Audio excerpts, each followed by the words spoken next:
I saw her at the top of the stairs. She had one of those old Victorian black dresses with some kind of bridal train on the back. And I didn't care. And I said, "All right, you better tell me, where is my daughter?" "She will not be your daughter for much longer, Mr. Upshur." And then, out of nowhere, a I heard this big, loud, screeching sound, and this pain in my head, and a bright light, and then she was gone. She could have been anywhere throughout the house.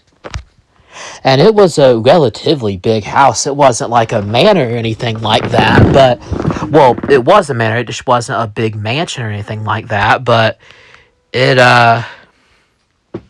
it was big. And so, I had to hunt for her in this house. I started walking down the entrance area, or the foyer, whatever you want to call it, in a big house. In fact, I never had a big house, even when I won over, well, even when Markov settled with me for over $1 million, and even throughout all the money I've made off YouTube,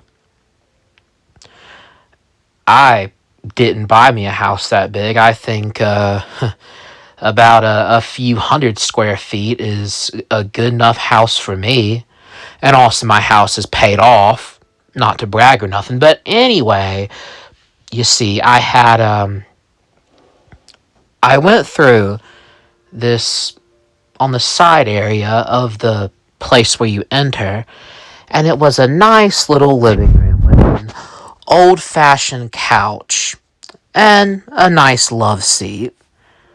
And there was a little coffee table in between, and I noticed that the same woman, Anna Emas, was also in that picture, but she wasn't wearing a black dress. This time, she was wearing like a nice summer gown with flowers on it. And she looked a lot happier, and she had her arms around this tall, blonde, semi-muscular man. And they just seemed genuinely happy together. And in the back, there were this old couple, and, well, they looked genuinely happy, and it was in front of the waterfall that was outside. The picture was taken, and it was a sunny day. It was taken on a bright sunny day in the summer. That family wasn't in that house now. The only one that was left was the woman in the picture that I just saw on the stairs.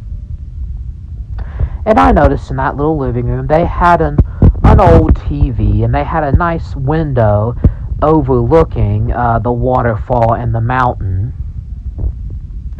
Again, that place could have been a really nice house, but I just felt on edge, like I shouldn't be there.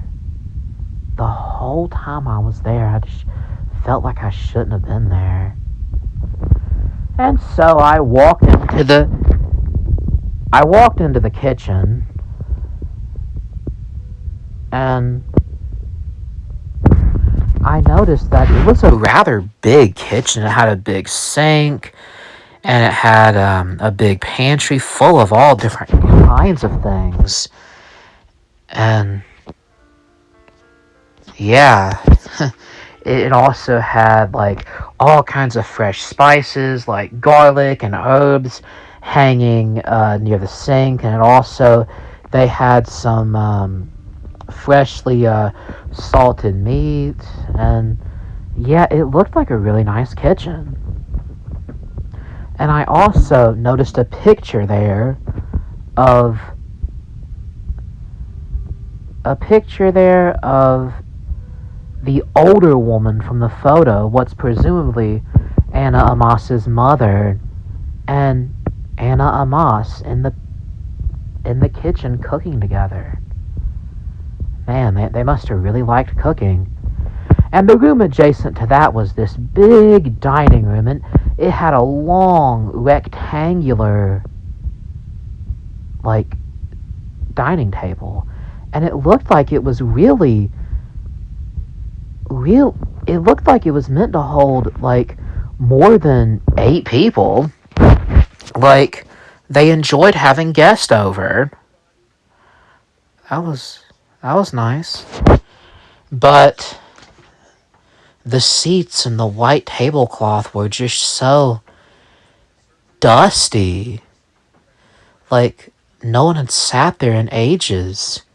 And there was also a fireplace in the corner with with a family, what looked like a family pendant on top of it, and there was this big metal pot in the fireplace where it looked like they had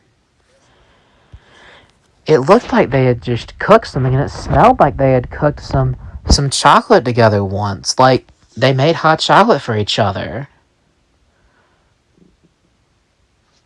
But those days were all gone now. And I also noticed at the end of the table there was a couple candlesticks with some half melted candles, and there were these 2 plates. One, and they both used to have metal covers over it, and the one without a metal cover had a half-eaten plate, but there was one that still had the metal cover on. Those metal covers that you see in fancy restaurants and sometimes in movies. And so I uncovered it, and it looked like somebody had put some effort into this meal. There was some salmon, a little bit of grilled chicken with some rosemary, and there was some foie gras. So it looked like somebody had put effort into this meal, and it looked like it was a candlelit dinner for 2, but somebody had been stood up.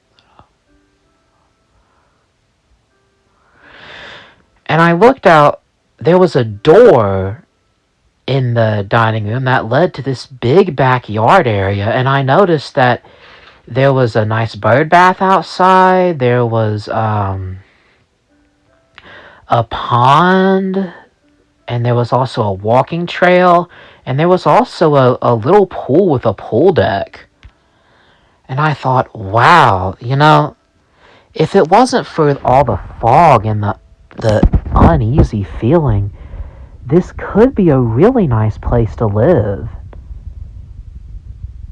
If it just wasn't so eerie feeling. It's like, it reminds me of this vacation town I used to go to on Lake Erie. And it was this, and in the fall and winter it would get so cold and foggy, and it would get to be such an eerie town, but it had a nice charm to it. That town did. It was a vacation town on Lake Erie, and it was back up north, and I used to go there back when I lived in Pennsylvania in the summer, and I would spend some time with my friend Lynn there. But it was a nice, quiet vacation town. But I can never remember the name of that town. But I used to go there quite a bit. Anyway, after the dining room,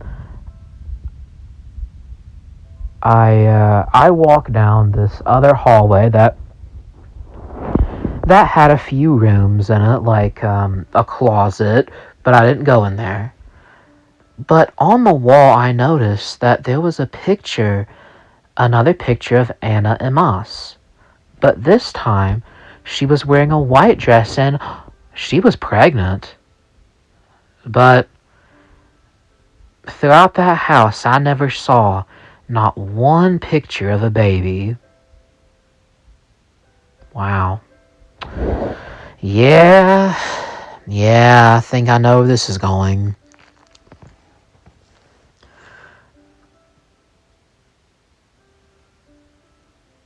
And then I walked down the other hallway and I noticed that there was this little chair with one of those little round desks, like little round nightstands that I bet literally nobody ever uses. But there was another one of those round pictures on there, and it was Anna and Moss's wedding pictures. But where was her husband? And oh, I bet he was buried in that small private cemetery too. Man, if she hadn't kidnapped my baby, I would. I'd feel a little bit sorry for her. Wow.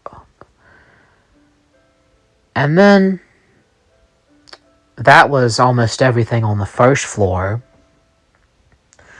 You know, besides there was a bathroom just to paint a picture, but nothing really interesting happened in there. And then in the main room where I saw Anna at the top of the stairs, I noticed that there was a wooden door near the bottom of the stairs. And so, I don't know, something just told me to go behind that door. And I did. And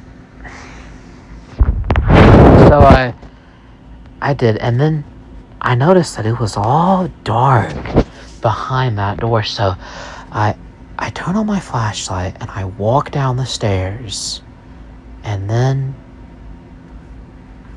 I'm in the basement. But there were some lights down in the basement, so that made me feel better. That did. And I opened, and and there were 2 rooms in the basement, but in the back there was this bigger room that was just way in the back. But I was gonna work my way back to that big back room in the basement. So I opened this one door in the basement, and it looked like it was an office. There was a big desk with an old typewriter and an older looking computer. But it wasn't that old. And I noticed that, oh, this must be Mr. Amos's office. Okay. I mean, it looked like he was a fan of reading, and he had an old record player full of classical music and jazz music.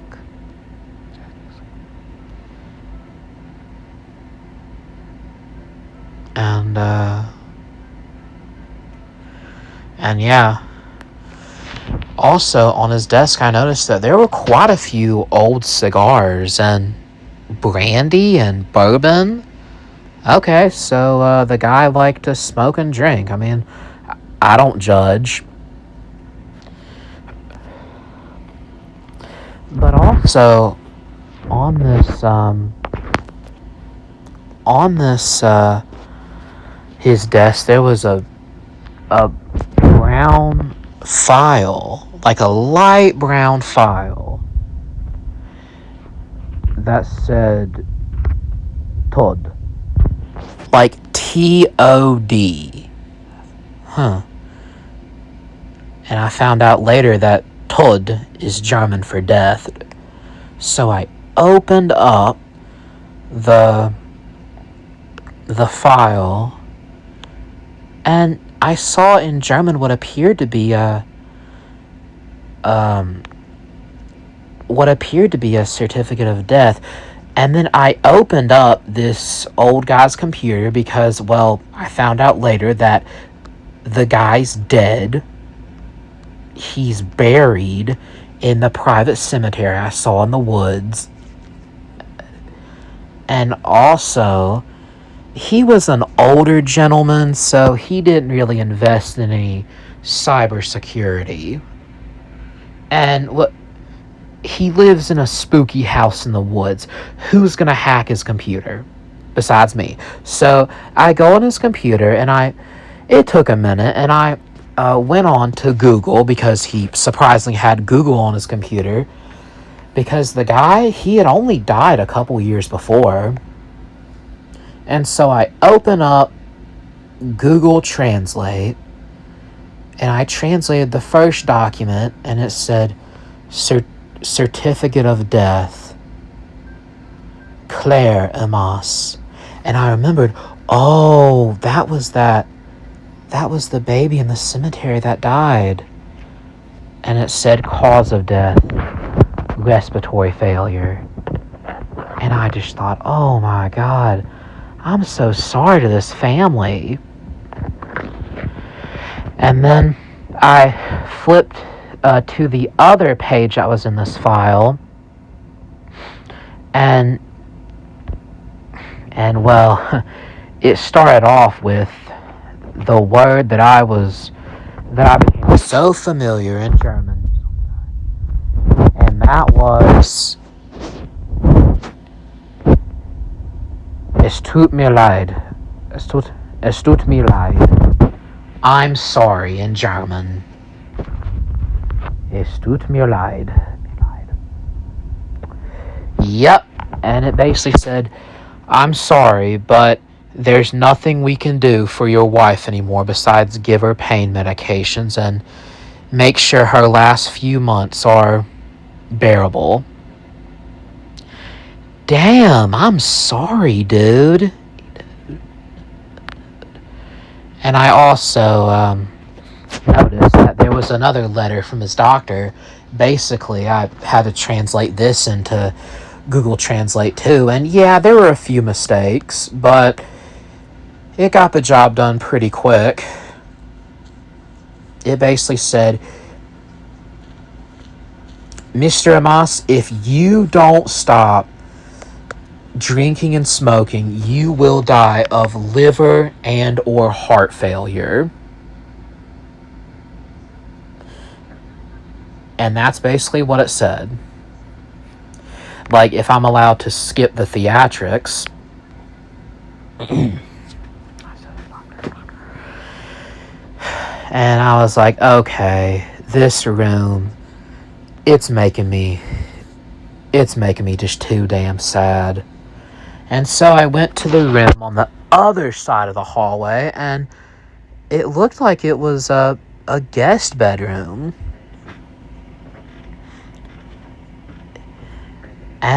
But on the nightstand there was a note that it looked like it had been read over and over again, but it had never been moved from the nightstand. And it said that old familiar German phrase, Es tut mir leid. Oh, man. I had to translate this too, but essentially it said, I'm sorry, Anna, but I can't bear bringing you down. And I'm going to have to go all the way down myself. I'm sorry, but one day I'll see both you and Claire in heaven. Damn, this poor woman. But no, I can't feel too sorry for her because she kidnapped my baby. I can't feel too sorry for her.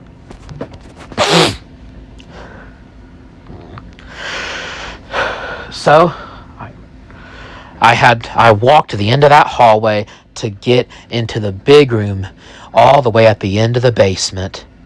But I noticed near the door there was another picture that was framed, but it was different than the others. It had Anna, And Miranda Eugenic, that horrible woman that had ordered the kidnapping of my daughter.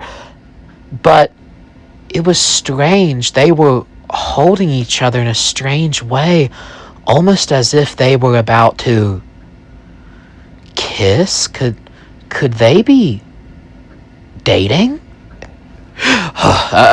Okay, no, I didn't have time to think about all that lesbian shit. I had to find my daughter. So, I opened those double doors and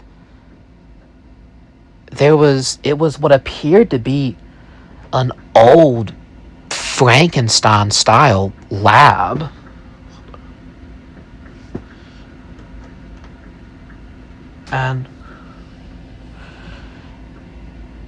And there was this big table with paper, like the paper you see at the doctor's office.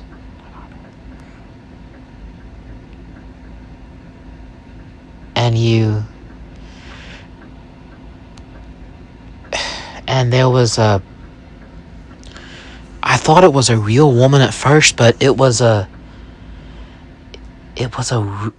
just this hyper realistic mannequin of a woman.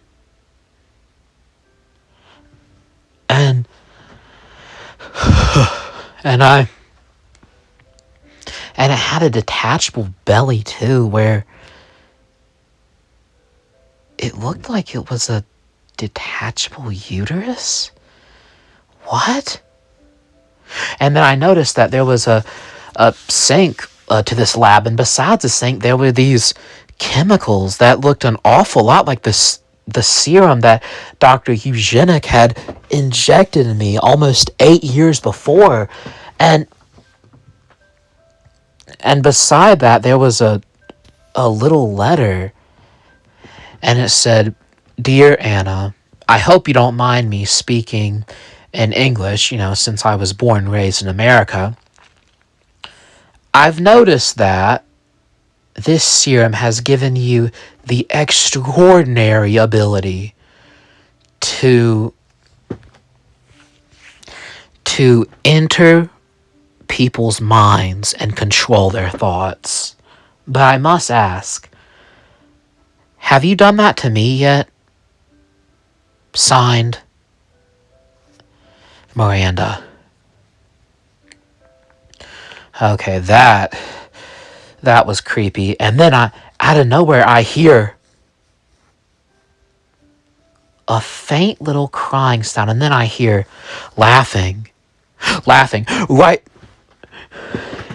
behind the door that's in this lab. And then I quickly go to open the door, and then I'm faced with an utter monstrosity.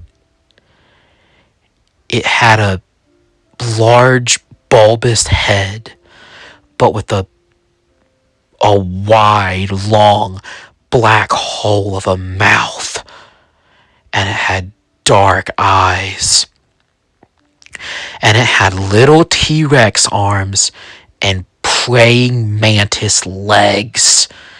And there was what appeared to be an umbilical cord being dragged along with it as it just scooted its way across the wooden ground. And it made these distorted baby crying sounds. And it looked absolutely abominable, like a terrifying figment in one's imagination. And it was coming to me, right towards me, so I did the only thing I could do and run. But it crawled, and then whined, "Daddy!" And I looked back, raised my handgun, and said, "I'm not your fucking daddy." And then I took aim and I fired. But the bullet was apparently sucked in the giant black hole of a mouth that baby creature had. So I ran out and closed the door and hoped to God that thing wouldn't follow me. And then I thought, wait a minute. She's controlling my mind. Why the hell did I think to search upstairs? And so I ran upstairs. And then I went up the stairs and then ran past the corner, and then I ran to the room that was all the way on the other side of the house, and then I kicked the door down, and then it was what appeared to be the old couple's marital bedroom, and it had a big portrait of the old couple, and half of the bed looked almost like a hospital bed with the heart monitors and what appeared to be an IV drip. And then I ran all the way to the end, to the end of that hallway, and then I kicked that door down, and it was what appeared to be a younger couple's room. And it had a window, and I looked out, and there's what looked like a metal pole sticking out of the ground with a little sign at the edge of the waterfall, almost like it's a memorial. And then I realized, oh, that's how the guy committed suicide at the edge of the waterfall. I knew my daughter wasn't there, so I ran, and then, by deduction, I ran into the only other room it could be, the only room I hadn't entered. I kicked it down, and then I thankfully saw my daughter laying in a crib. I ran to her, ready to hold her, and then I felt the cold metal scissors jam right into my neck. And then I felt them come out, and then right into my shoulder blade. And then they came out again. They had pierced my jugular vein. I collapsed, my gun still in hand. And then I held the side of my neck. I kept the blood in, and I gurgled on my own blood and stared right up at that bitch, Anna. And she looked right at me and said, "She's my baby now."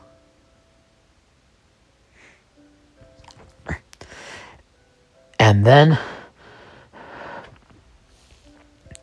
my healing factor thankfully kicked in, and then I was able to breathe more.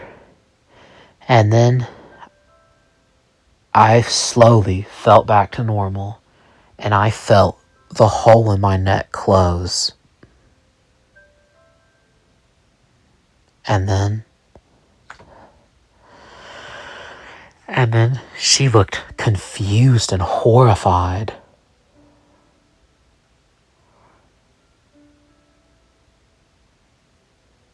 And then, when I saw the confused and horrified look on her face, I said, "Yeah, you're not the only experiment of the eugenic family, bitch."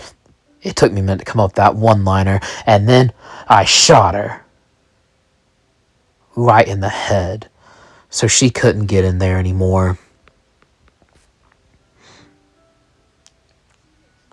And then I at long last picked up my daughter, and she cried a little bit, but I assured her everything was going to be all right now. And I walked calmly out of that house, ready to take my baby back to stars, and then hopefully back to America. And then, whoosh, I felt the claws or the talons dig into my back. I howled in pain, but I dared not to drop Rose, and then I felt myself being swooped in the air. And I looked up, and there was the face and the long neck of Miranda Eugenik.